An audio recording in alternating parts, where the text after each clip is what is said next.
So guys, ito yung gamot na very effective sa mga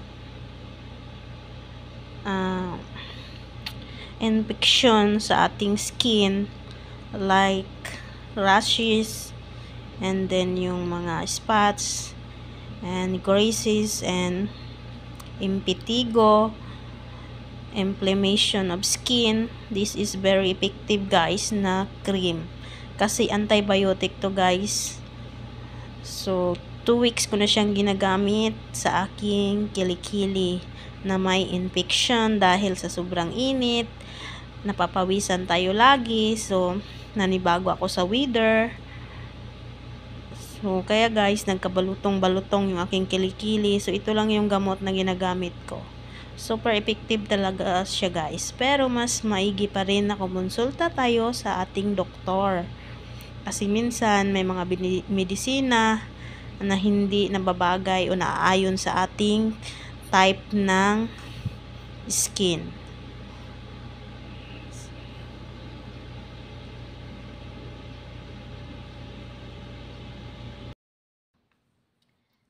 Hi guys! Welcome to my channel. And for today's video guys ay gusto ko lang po i-share sa inyo yung gamot na ginagamit ko sa aking kilikili kasi na-infection yung kilikili ko guys at nagkabulutong-bulutong siya dito sa right side na parang chicken pox. Pero hindi naman siya chicken pox, parang napaso. As in, na small na blister tumutubo sa aking kilikili. Sobrang dami guys. Nung unang-una pa lang is 2 peraso. Tapos after 2 days ay dumami nanganak. Hanggang sa lumala na yung kilikili ko guys. Masakit, mahapdi. Hindi naman siya makati pero pag once na mag-pop na yung blister na yung tumubo, yung bulutong na yon, pag nabutas na siya, yun mararamdaman mo na yung yung sakit, yung hapdi. At ito lang naman yung ginamit ko na medisina guys, itong Pusidin. Pusidin guys. Tama ba yung pagkabigkas ko? Pusidin. Sobrang mabisang gamot. Ito ay gamot sa mga na-infection na skin, impetigo. Ito ay maganda guys, yung mga may mga bakterya. Ito ang mabisang gamot guys. Proven and tested ko na to talaga guys. 2 weeks ko na siyang ginagamit at sa awa ng Diyos, yung aking kilikili ay okay na siya guys. I don't think so na pwede ko siyang ipakita. Pero marami siyang, basta hindi siya masyado. Huwag natin masyado ipakita yung kilikili natin. Baka maano tayo ni Whitey. Basta ipakita ko lang sa inyo guys yung picture ng aking kilikili before and after. Yun ang aking journey sa aking kilikili guys. Dahil daw yun sa sobrang init. Kasi galing akong Pilipinas. Tapos nanibago ako dito sa Saudi. Yung weather na mainit naman doon sa Pilipinas. Pero mas sobra dito. So after 2 days ko dumating dito sa Jeddah. Pangatlong araw ko nandito, ayun, lumabas yung mga ganong bulutong-bulutong. Akala ko normal lang siya na parang pimples or something na nagbi-blister yun sa aking kilikili. Pero hindi, lumala siya guys eh. So, infection daw yun sa aking skin dahil sobrang init. Kaya, nagkabulutong siya. Pero siguro hindi naman lang ako ang nakaranas noon, marami pa. So, guys, ito yung gamot. Sobrang epektibo talaga siya, guys. 1 week ko siya nagamit. Nag-healed na yung yung mga bulutong ko. At saka, nagiging rashes siya. Tapos, kinontinue ko siya. After 2 weeks, as in, wala na siya, guys. Wala na siya dito sa aking kilikili. Ano na lang natira, guys? Piklat na lang. So, maraming piklat. Ayan na lang, guys, oh. May mga piklat-piklat na black. Nagiging dark siya. So, iwan ko kung paano to gagamutin. Maghanap ako ng cream para pampaputi dito sa aking mga piklat ng bulutong. As in, marami siya guys.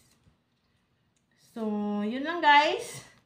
At sana may natutunan kayo sa aking tips kung ano ang mabisang gamot para sa mga bakterya, sa mga fungi, sa mga impetigo. Ito ang mabisang gamot, guys. Kasi nakasaad dito sa sa Pusidin, yung kung paano siya gagamitin, kung anong mga disease ang magagamot niya is Pusidin cream works by killing germs, bacteria that cause infections, used to treat conditions where the skin is infected by germs, such as impetigo, a weeping, crusty, and swollen patch of skin. So, yung mga patch sa mga skin. Yun.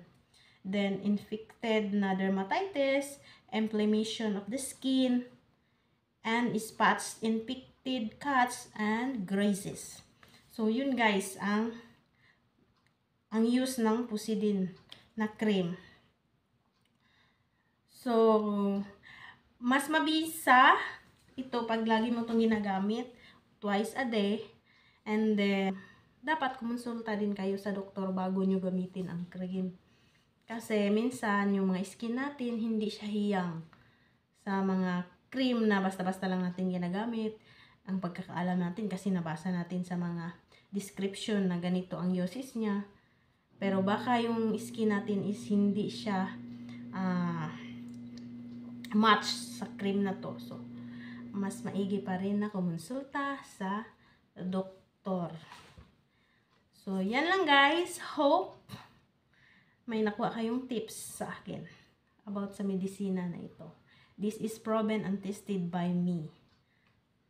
Ang medisina na to guys. Kunti na lang, punong-puno to bago to So, kunti na lang natira guys after 2 weeks. So, continue ko lang siya nagagamitin hanggang sa hindi ko na mapil yung yung kati sa aking kilikili. Kasi medyo makati kasi siya. May makati na napipil ko sa kilikili.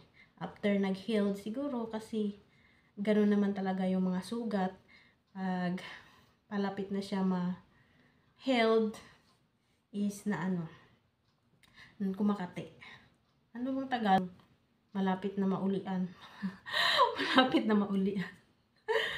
So, yun lang guys. And that's all for today's video. Bye-bye and thank you for watching. See you in my next vlog.